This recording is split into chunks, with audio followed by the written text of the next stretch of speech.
भारत के संविधान के बारे में सोचते हैं तो क्या ख्याल आता है? एक मोटी सी किताब जिसमें देश चलाने के सारे नियम कायदे लिखे हैं? बिल्कुल। लेकिन ये पूरी कहानी नहीं है। भारत का संविधान असल में एक जीता जागता दस्तावेज है। मतलब एक ऐसी किताब जो 26 जनवरी 1950 से लेकर आज तक लगातार खुद को बदलती आई है, विकसित होती आई है। और आज हम इसी की कहानी में थोड़ा गहराई से उतरेंगे। देखेंगे कि आखिर क्यों हमारे संविधान में 100 से भी ज्यादा बार बदलाव करने पड़े। तो चलिए इस दिलचस्प सफर की शुरुआत करते हैं। तो संख्या क्या है? ये रही 106। जी हाँ, अब तक हमारे संविधान में कुल 106 बार संशोधन यानी अमेंडमेंट्स हो चुके हैं। ये नंबर अपने आप में बहुत कुछ कहता है। ये बताता है कि हमारा संविधान कोई पत्थर की लकीर नहीं है जिसे एक बार लिख दिया और बस हो गया।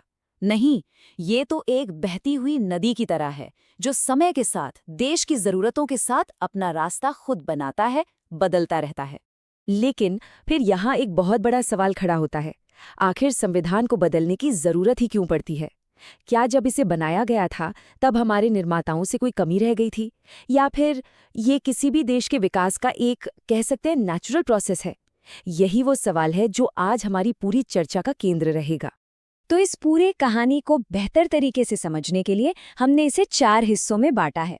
सबसे पहले देखेंगे राष्ट्र निर्माण के शुरुआती दशक, फिर बात करेंगे सत्ता और राजनीति के उस दौर की, उसके बाद लोकतंत्र और शासन में सुधारों को समझेंगे, और आखिर में हम देखेंगे आधुनिक भारत के संशोधनों को।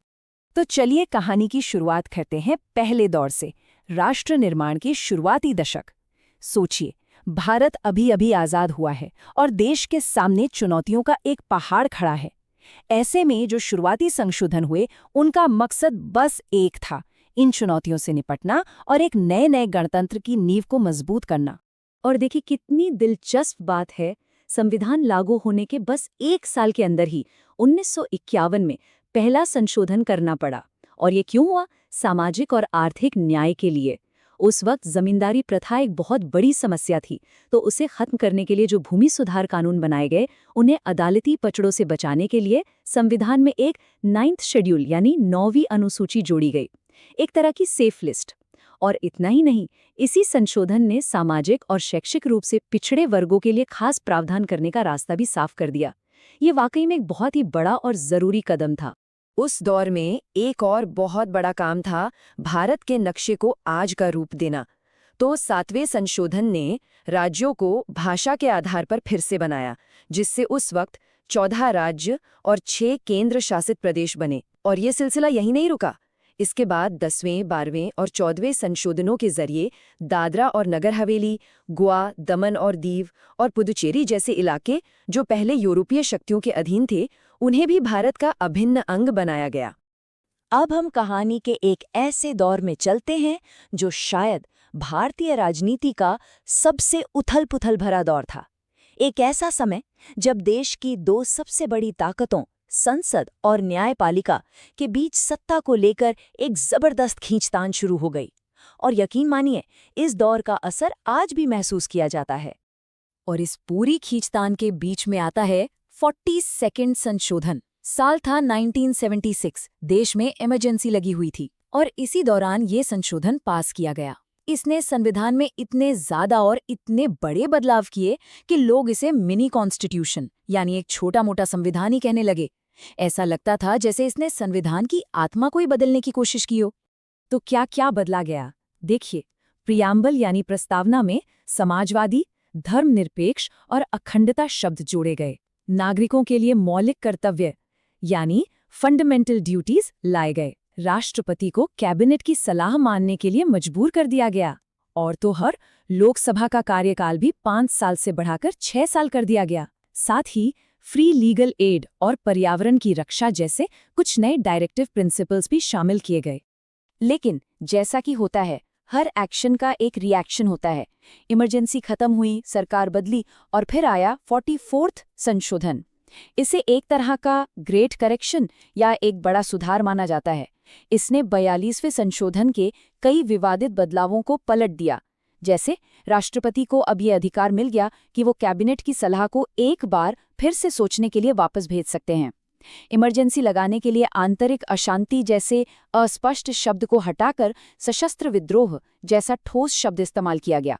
संपत्ति के अधिकार को मौलिक अधिकार से एक कानूनी अधिकार बना दिया गया। और हाँ, लोकसभा का कार्यकाल भी वापस 5 साल कर दिया गया। अब 70 के दशक के राजनीतिक उथल-पुथल के बाद 80 और 90 के दशक में संशोधनों का रुख बदला। अब फोकस था लोकतंत्र की जड़ों को और मजबूत करने पर, सत्ता को दिल्ली से निकालकर आम लोगों तक पहुंचाने पर। ये दौर था लोगों को एम्पावर करने का। और इसका सबसे बड़ा, सबसे जबरदस्त उदाहरण है 61वां संशोधन। साल 1988 में एक फैसला लिया गया जिसने भारत के लोकतंत्र का चेहरा ही बदल दिया। वोट देने की उम्र 21 साल से घटाकर 18 साल कर दी गई। सोचिए जरा, एक ही फैसले से देश के करोड़ों युवा रातों रात वोटर बन गए। बदलाव था। फिर 1992 में 2 ऐसे संशोधन हुए जिन्हें मील का पत्थर माना जाता है, 73वां और 74वां। इन संशोधनों में गांवों में पंचायती राज और शहरों में नगरपालिकाओं को संवैधानिक दर्जा दे दिया। मतलब अब ये सिर्फ नाम की संस्थाएं नहीं थीं, बल्कि संविधान ने उन्हें असली ताकत दी। सत्ता अब सही मायनों में दिल्ली और राजधानियों से निकलकर गांव और मोहल्ले तक पहुंच रही थी। इसे ही कहते हैं असली डिसेंट्रलाइजेशन। तो चलिए अब इस कहानी को आज के दौर में यानी 21वीं सदी में लेकर आते हैं। इस दौर के संशोधन हमें बताते हैं कि आज के भारत की ज़रूरतें, उसकी चुनौतियां और उसकी प्राथमिकताएं क्या हैं। आइए हाल के कुछ बड़े संशोधनों पर एक नज़र डालते हैं। 2002 में 86वें संशोधन ने 6 से 14 साल के बच्चों के लिए शिक्षा को एक मौलिक अधिकार बना दिया। बहुत बड़ा कदम।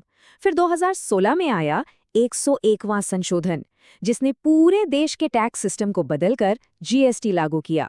2018 में राष्ट्रीय पिछड़ा वर्ग आयोग को संवैधानिक दर्जा मिला। 2019 में आर्थिक रूप से कमजोर वर्गों के लिए 10% आरक्षण की व्यवस्था की गई। और सबसे हाल ही में 2023 में 106वें संशोधन के जरिए लोकसभा और राज्य की विधानसभाओं में महिलाओं के लिए 1/3 सीटें आरक्षित की गईं।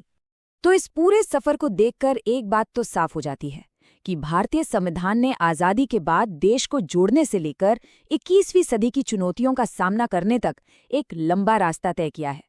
ये वाकई में एक जीता जागता दस्तावेज है जो एक नए दौर की ज़रूरतों के हिसाब से खुद को ढालता आया है।